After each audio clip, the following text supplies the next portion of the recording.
A bordo è tutto perfetto, dall'accoglienza con un dissetante drink alla sistemazione nei tavoli riservati. E intanto chef internazionali preparano le pietanze tipiche dei paesi arabi affinché ci si possa ricordare anche delle prelibatezze culinarie.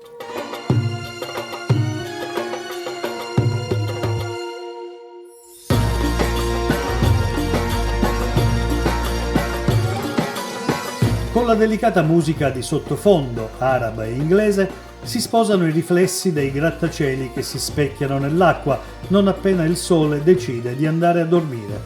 E, a mare aperto ma calmo, cominciano gli spettacoli della danza tanura, anch'essa tipica dei paesi islamici.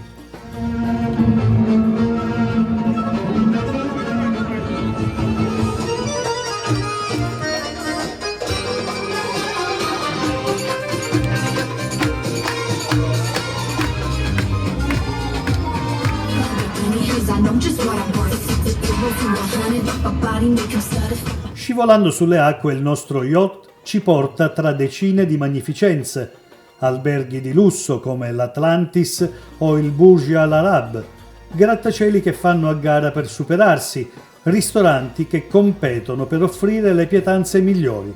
E poi, anche qui, non mancano gli spettacoli pirotecnici.